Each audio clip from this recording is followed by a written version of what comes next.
बिस्मिल्लाहिर्रहमानिर्रहीम। मोहतरम नाज़रीन, अस्सलाम वालेकुम।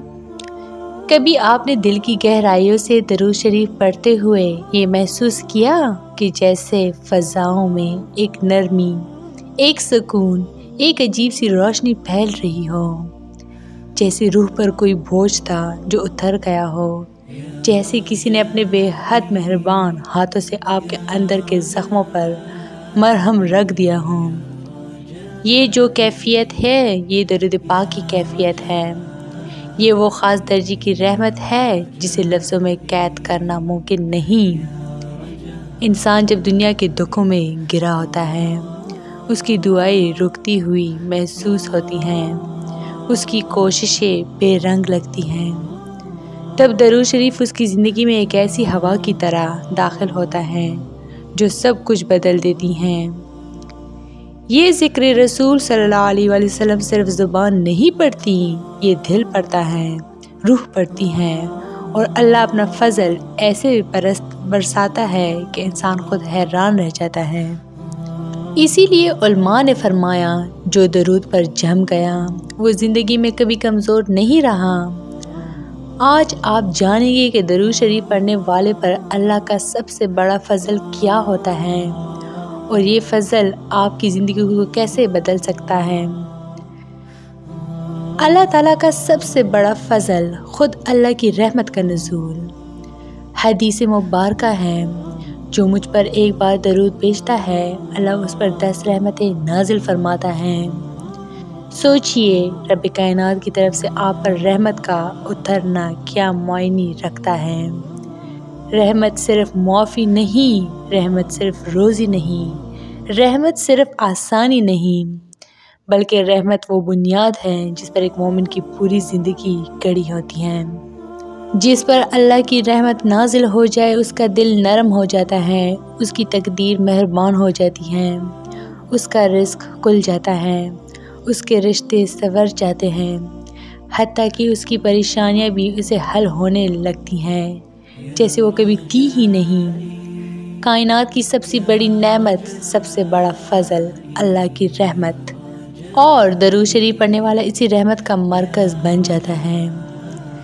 हदीस में है, फ़रिश्ते उस बंदे के लिए दुआ करते रहते हैं जो नबी सल्लल्लाहु अलैहि वसल्लम पर दरूद भेजता रहता है। ये कितना बड़ा मकाम है।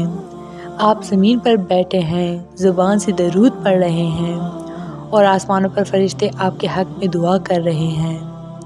कभी सोचा कि फ़रिश्तों की दुआ क्यों कबूल होती है?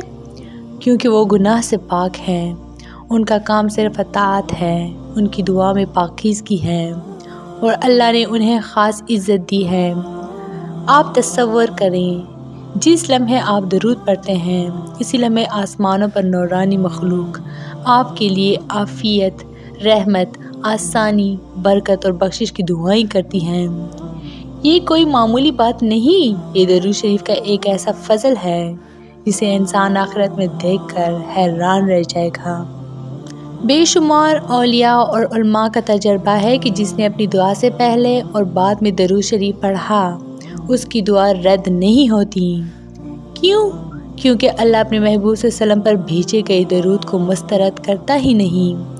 दरूद के दरमियान की हुई दुआ गोया मकबूलियत के हिसार में आ जाती हैं। कितने लोग हैं जो कहते हैं, हम दुआ करते हैं मगर कबूल नहीं होती, लेकिन हकीकत यह है कि अगर वो दुआ के साथ दरूद को अपनी आदत बना लें तो उनकी तकदीर बदलने लगें। दरूद शरीफ वो चाबी है जो आसमानों के दरवाजे खोल देती हैं। लोग दौलत रखते हुए बेचैन हैं, रिश्तों में मोहब्बत होते हुए भी टूटे हुए महसूस करते हैं। हर तरफ शोर है, दबाव है, तनाव है। दरूद शरीफ दिल को वो रोशनी देता है जो हर परेशानी को नरम कर देती हैं। ये ज़िक्र रूह को ऐसा सरूर देता है कि इंसान अपने गमों से ऊपर उठ जाता है। जो टूटा हुआ हो वो जुड़ जाता है, जो गुम हो वो मिल जाता है, जो बेचैन हो उसे करार मिल जाता है। दरूद शरीफ दरअसल दिल का सुकून है, और ये वो फ़ज़ल है जिसे ज़ुबान नहीं कह सकती मगर दिल खूब समझता है। क़यामत के दिन सब लोग परेशान होंगे, ڈرے ہوئے ہوں گے، لیکن حدیث میں ہے قیامت کے دن میرے سب سے قریب وہ ہوگا جو دنیا میں مجھ پر زیادہ درود بھیجتا تھا۔ جو درود پڑھتا ہے وہ نہ صرف دنیا میں اللہ کی رحمت کا مستحق بنتا ہے بلکہ آخرت میں نبی صلی اللہ علیہ وسلم کی قربت بھی پاتا ہے، اور یہ قربت ہی سب سے بڑی کامیابی ہے۔ درود شریف وہ ذکر ہے جس نے بے شمار لوگوں کی زندگیوں میں حیرت انگیز تبدیلیاں لائیں، کتنے گھروں کی لڑائیاں ختم ہوئیں، کتنے بیمار صحت یاب ہوئے، کتنے قرضدار آزاد ہوئے، کتنے ٹوٹے ہوئے انسان سنبھل گئے۔ تو یہ تھی میری آج کی ویڈیو، امید کرتی ہوں کہ آپ لوگوں کو بہت اچھی لگی ہوگی۔ مزید اس طرح کے اسلامی ویڈیوز کے لیے میرے چینل کو لائک، شیئر اور سبسکرائب ضرور کریں۔ Stay tuned for more. Thanks for watching.